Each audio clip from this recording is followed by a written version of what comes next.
Everyone, সবাই কেমন আছো? আশা করছি সবাই খুব ভালো আছো আর আমিও খুব ভালো আছি। তো আজকে অনেকদিন পর চলে এসেছি তোমাদের সাথে একটা নতুন ভিডিও। আজ আমরা সকাল সকাল উঠে বেরিয়ে পড়েছিলাম লোকনাথ বাবার মন্দির দর্শন করার জন্য। এটি চাকলাধাম লোকনাথ বাবার জন্মস্থান নামে পরিচিত। মন্দিরে পৌঁছে প্রথমে সমস্ত মন্দিরটা আমরা সুন্দরভাবে ঘুরে নিলাম।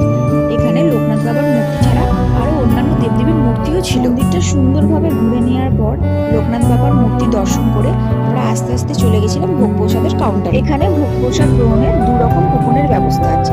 একটি হচ্ছে সাধারণ ভোগ প্রসাদ যার মূল্য 60 টাকা থেকে, আর একটি হচ্ছে মহারাজ ভোগ প্রসাদ যার মূল্য 80 টাকা থেকে। তো আমরা মহারাজ ভোগ প্রসাদটি কুপনটি নিয়েছিলাম। প্রথমেই পাতে পড়ে গেছিল গরম গরম খিচুড়ি। এটা ফার্স্টে মুখে দেওয়ার পর দেখি এটির স্বাদ অপূর্ব। তার সঙ্গে ছিল হচ্ছে আলুর দম, এটিরও স্বাদ ছিল দুর্দান্ত। আর এখানকার একটি বিশেষ জিনিস হলো লোকনাথ বাবার মন্দিরের রান্নাঘরে সমস্ত রান্না হয় কাঠের উনানে। খিচুড়িটা এতটা পরিমাণে স্বাদ হয়েছিল, সেই কারণে আর একবার না নিয়ে পারলাম না। আর এখানকার সমস্ত খাবার কিন্তু রিপিটেড। তারপরে পাতে পড়ে গেছিল কাজু কিশমিশে ভরা পোলাও। পোলাওটি টেস্ট করে রাখার পর আমার খুব একটা ভালো লাগেনি।